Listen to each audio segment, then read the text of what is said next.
kombucha work to do today in the kitchen, so I thought I would invite you in to show you my process for how I brew kombucha. Really, I only take a few minutes every week to keep a continuous brew of kombucha going. So why would you want to brew your own? First of all, because it's expensive in the grocery store. It's really expensive. And I don't know about you guys, but my kids can blow through some kombucha. So if you're unfamiliar with kombucha, what it is it is a fermented tea drink that is really full of probiotics. So it's great for your gut, great for your immune system, great for digestion, and it is really great if you struggle with like a soda addiction or anything like that. This is a great option. So let me show you a little bit of what we got here. So this is my continuous brew kombucha. Now, I will say, I only spend a few minutes a week on this because I am a busy mom of 3. I homeschool my kids, I run a business. I don't have hours to be spending on brewing kombucha. So I am gonna show you my full process here. So that means we're kind of gonna start a little bit in the middle. Brewing kombucha is a 2-step process. You do a first ferment and you do a second ferment. So I also have some tools to share with you that are gonna make it really easy for you. So this is a 2-gallon vessel right here. See, it's got a little spigot on there, which makes it really handy. I'll link to the one that I have in the description below. This is just a tea towel, and you need a rubber band. Other things that you need a SCOBY. This is what's known as a SCOBY. It looks pretty gross, but it's actually not that gross once you're used to it. Let me show you if I can open it up. Kind of looks like a jellyfish. Yeah, my daughter just said it kind of looks like a jellyfish. It does. And this is just hanging out in what's called a SCOBY hotel. SCOBY stands for Symbiotic Culture of Yeast and Bacteria. And what you do is you brew tea, to make it really simple and sweet. You brew tea and then you add some sugar to it that is gonna feed this culture. You cool it down, you cover it, you let it sit for a few weeks, okay? That's the first ferment. Second ferment, you're gonna add in some sort of flavoring like fruit or fruit juice. You could use some essential oils, you can use some dried fruit, and that's where you're gonna flavor it and you're gonna give it that carbonation, okay? It's gonna get all fizzy and bubbly. So this I got from a friend, and that is how you obtain a SCOBY. You get it from a friend, or you can buy it at the health food store, dehydrated, or you can get yourself this is a kombucha making kit. This is from one of my favorite tea company called Farmhouse Teas. It comes just like this. And in here, they have a dehydrated kombucha starter culture. It is really simple to use. They give you really good directions on how to rehydrate this to get it ready to make your kombucha. So how you would get it from a friend is, let me take this lid off. When you brew kombucha, eventually your SCOBY will form another SCOBY on the bottom of your original SCOBY, and that is called a baby SCOBY. And you can actually separate those and gift one to a friend. So it's pretty simple to do. I'm gonna leave. So I have kombucha in sort of all stages right now. I have a gallon of water just coming up to a boil back there on my stove. I also have these kombuchas that have been fermenting now for a while, okay?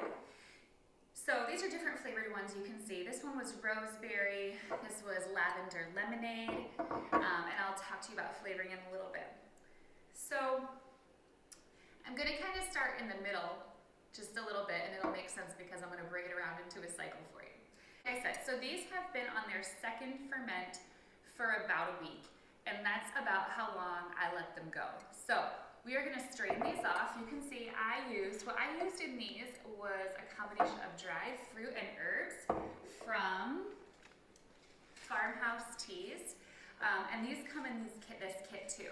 This is the roseberry flavoring, and I'll show you what it looks like. It smells incredible. It just looks like a,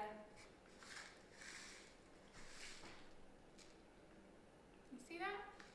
And it is, this one has in it organic hibiscus, organic elderberries, Oregon grown aronia berries, and organic rose petals. So it smells amazing. But they have a bunch of other flavorings that we love also. Like I said, this one's a lavender lemonade. There's a citrus ginger one, I think. Yeah, rosemary citrus, another favorite. And so that's what I have flavored these with. So my water for my tea is boiling. So I just turned it off.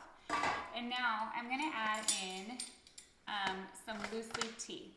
You can use bagged tea, but it is important to use high quality tea. Tea is one of the highest sources of fluoride and pesticides, unless it's organic, so it's important to use a high quality tea. This is, again, from Farmhouse Teas. This is the Three Sisters Kombucha. This is organic Darjeeling, organic Oolong, and organic Pu'er. Pu'er is so good for you. But you can use green or black. This one is the Mossy Rock Kombucha blend. This is organic gunpowder, organic green, and organic jasmine. I'm gonna use the black tea. We like the black tea the best. So for every gallon of water, I'm gonna do 2 tablespoons of loose leaf tea. And I just put it right in the water, and I'll strain that off later. So I just shorted it a little bit. I just let that steep, stir it in, and I'm gonna let this steep for 5 to 10 minutes.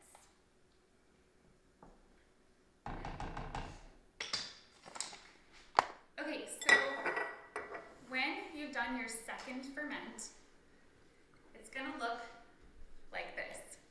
And when I open this, you guys, I love these jars for my second ferment, these bottles, because they close airtight. I should take you over to the sink because when I open this, it's gonna bubble up. All right, we gotta open these over the sink because watch what happens.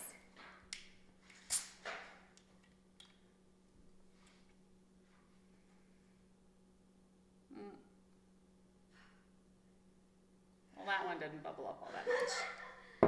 Let's try another one. That was funny. Let's do this one.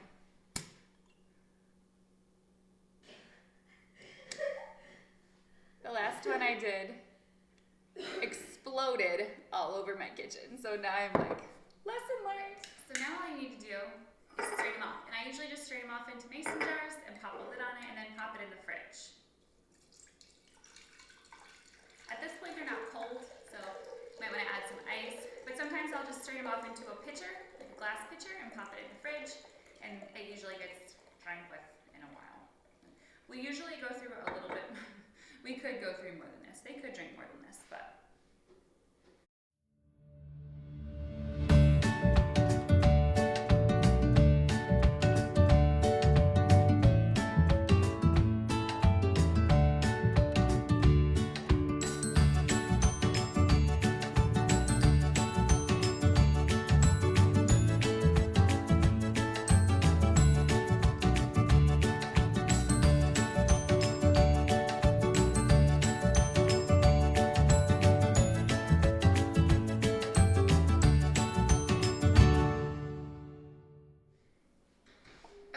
Once you're done straining, just go ahead and clean your bottles out because you're going to need to use them to put more kombucha in for your next ferment. Okay, once you've rinsed your jars out, now we're going to get another set of kombucha doing its second ferment for the week. A funnel is really handy to have. So this says, the directions say to do 1 teaspoon. I usually do a little bit more than that, but you can do as little or as much as you like. It really doesn't take much at all. That is another one of the beautiful things about brewing your own at home, is that you can control the flavor of it. You can make it however you like it.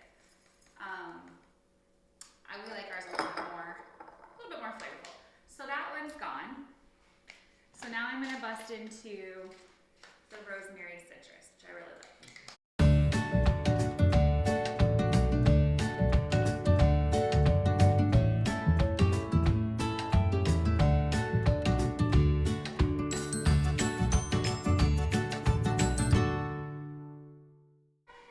Okay, once you put your flavorings in your bottles,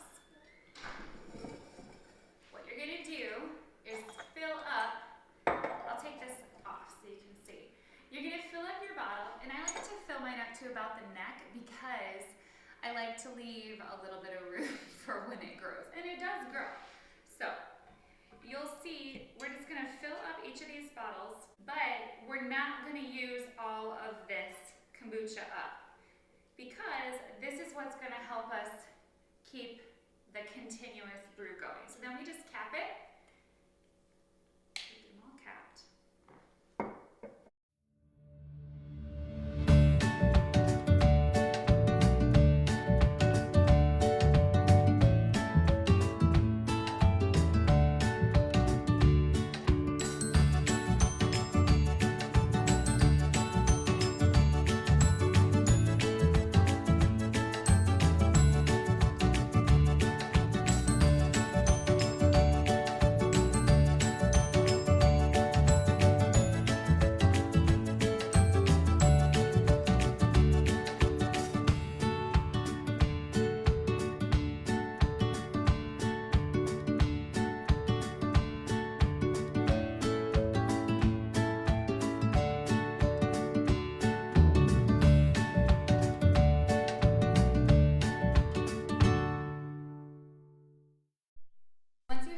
Your jars filled. Just gonna set them aside on your kitchen countertop, okay? All right, so I wanna show you, we have left a good amount of our already brewed kombucha in here. And this is the key to keeping a continuous brew. The first time you make a batch of kombucha, it's gonna take some weeks to get to your desired fermentedness. And that's up to you. The longer you let it go, the more vinegary and tart it's gonna get. If you like a more mild kombucha, then just let it go a couple of weeks. After 2 weeks or so, you can start tasting it and see if you like it. If you want it to go a little bit longer, then just pop the lid on and keep letting it go. Okay, now comes the sugar. Don't stress.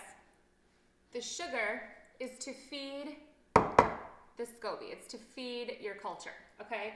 The sugar gets digested mostly in the fermentation process. There will still be some left, but if you look at a lot of store-bought brands, they end up with a lot of sugar in their end product. I go a little light on the sugar. For every gallon of tea, use a cup of sugar. Some of the store-bought brands use a lot more than that. So our tea is still nice and hot and steamy over here. We're gonna dissolve in a cup of sugar. Just stir that in. And then, this is the point where if you were a more patient person, you would just wait until it came down to room temp.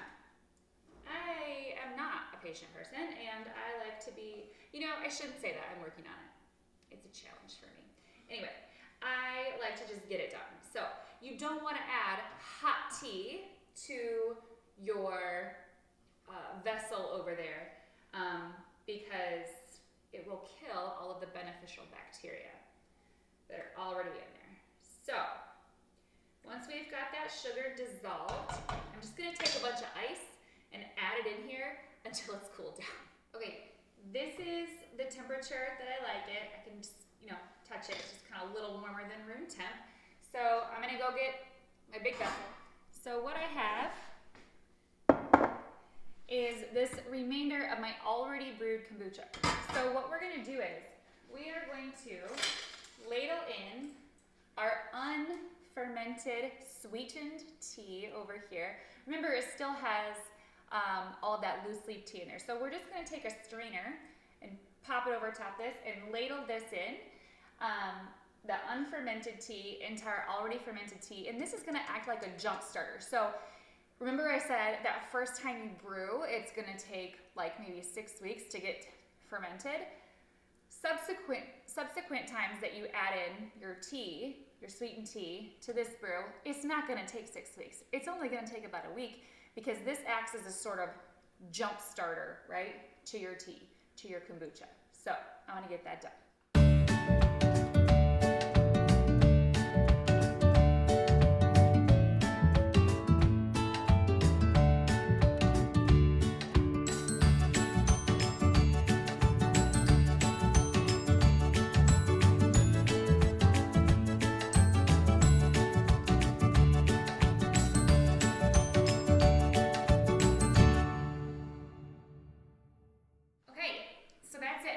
This SCOBY will float to the top.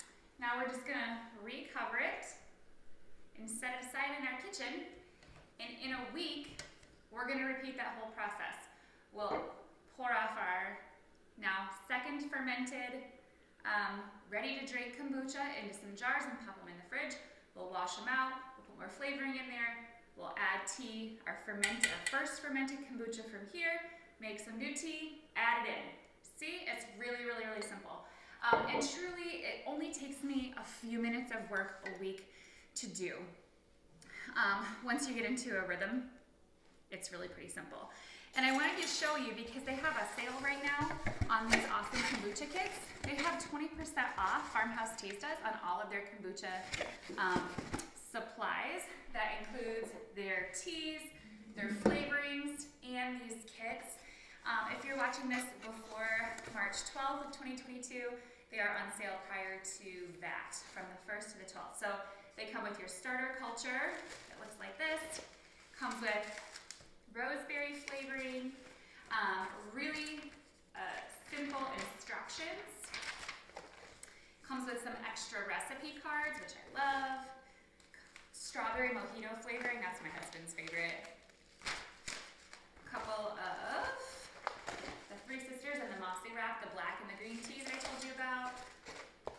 You guys, this is what the dehydrated SCOBY looks like. This looks like a piece of beef jerky or something. Don't eat it like it's beef jerky. Yeah. These are some single-use filters, so you can easily brew your loose leaf tea if you want to do that instead of just, putting it in there. And then the rosemary citrus flavoring, and it even comes with a cute little strainer and sugar. So, comes with organic sugar to brew your kombucha, to sweeten your tea. So that's everything you need, really. Like I said, they're 20% off until the 12th of March. So I will put a link in the description to these, and the discount code I'll put in there. I hope that was a really simple explanation of how to do a continuous brew kombucha in just a few minutes a week. It was a mystery to me before I figured it out. But once you get in a rhythm, it's really pretty simple, and it is a great healthy beverage to have on hand. So thanks for watching. Let me know if you have any questions in the comments. Have a great day.